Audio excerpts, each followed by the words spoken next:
Oke, yuk. Udah. Udah. Oh, rolling action. Selamat malam semuanya. Ini kelompok 2 akan mempresentasikan dengan tema perkembangan cloud computing dan implementasinya di masa sekarang. Perkenalkan, nama saya Kubus Yosi dan rekan-rekan saya.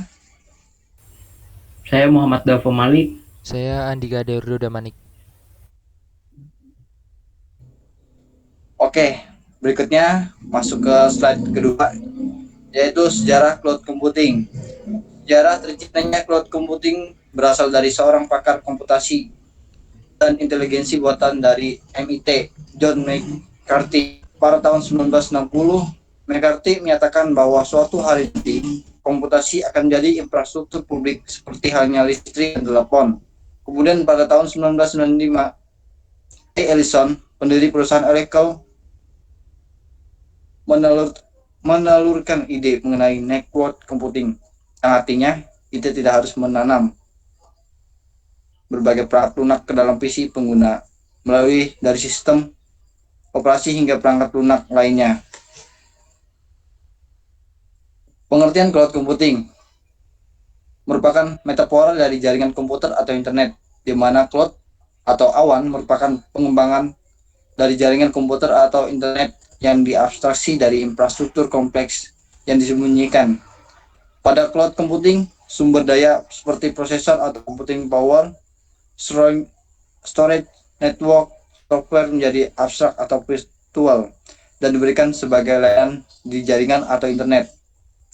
Dengan menggunakan teknologi cloud computing, kita dapat menggabungkan beberapa perangkat komputer menjadi satu kesatuan atau cluster dan membuat banyak server pada satu perangkat komputer dengan virtualisasi. Jadi bisa dikatakan cloud computing merupakan penggabungan teknologi jaringan komputer, virtualisasi, dan cluster.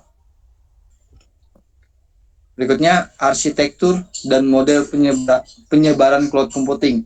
Yang pertama, public dapat diakses oleh pelanggan manapun dengan koneksi internet dan akses ke ruang cloud.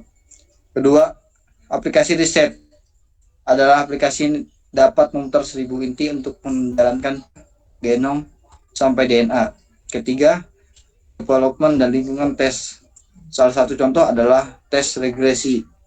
Tes regresi adalah sebuah aplikasi untuk public cloud yang dapat dijalankan 1000 server secara terprogram. Dan waktu tes pun dapat berjalan hanya beberapa menit saja. Keempat, web server non-kritis. Pada saat web server dan aplikasi lainnya mengalami kehilangan data atau crash, hal tersebut akan menjadi tidak berdampak negatif bagi perusahaan.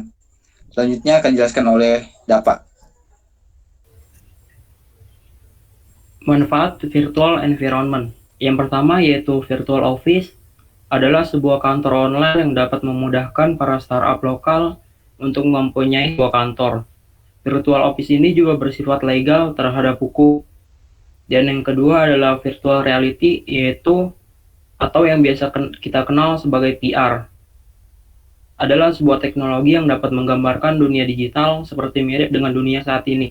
Teknologi ini didukung oleh sebuah perangkat keras yaitu kacamata VR. Dan selanjutnya yaitu jenis layanan computing. Yang pertama ada software as a service, adalah satu layanan cloud yang disediakan dalam bentuk perangkat lunak. Yang kedua adalah platform as a service, yaitu salah satu layanan cloud yang disediakan dalam bentuk platform. Dan yang ketiga adalah infrastruktur as a service, adalah salah satu layanan cloud yang menyediakan data berupa server. Selanjutnya adalah perbandingan layanan cloud. Yang pertama yaitu ada Dropbox.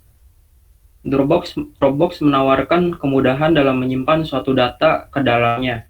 Kelebihannya yaitu yang pertama, Dropbox hadir pada hampir semua sistem operasi, yaitu Dropbox Windows, for iOS, for Android, for Mac, dan juga for Ubuntu, dan lain-lain.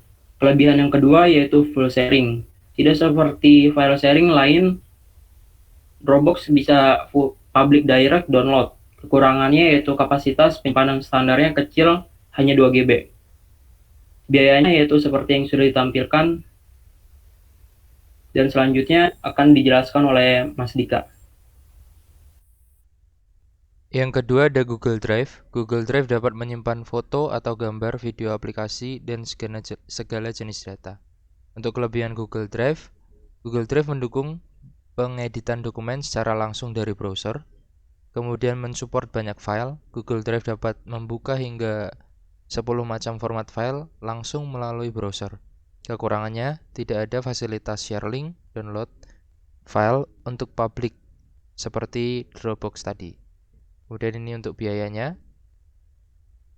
Slide selanjutnya. Microsoft OneDrive menyediakan kapasitas yang paling besar untuk versi gratisnya dan harga yang murah untuk tambahannya dibanding dengan cloud storage lainnya.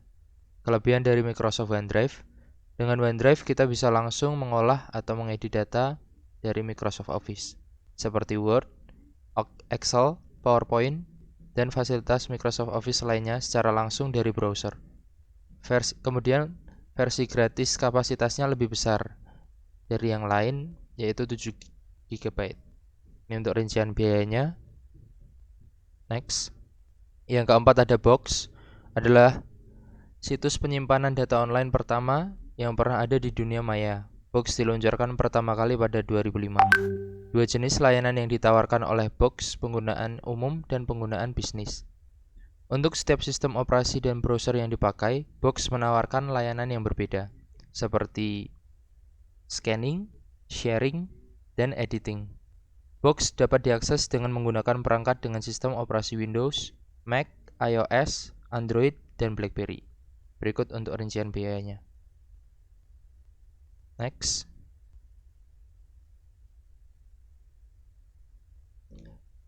Terakhir, perkembangan cloud di Indonesia. Seperti yang telah dijelaskan Dava dan Yosi tadi mengenai jenis layanan cloud dan penyebarannya, Indonesia itu sudah memasuki G20. Berarti Indonesia hendak mewujudkan pertumbuhan global yang kuat dan berkelanjutan. Sejalan dengan itu, perkembangan cloud akan menjadi satu teknologi baru yang akan mengubah pola layanan data yang selama ini digunakan. Dengan adanya cloud di Indonesia, akan meningkatkan perekonomian nasional. Teknologi cloud sekaligus meningkatkan sumber daya manusianya. Perkembangannya sangat bermanfaat bagi industri dan perusahaan untuk membangun suatu komputasi awan yang mandiri dan fleksibel.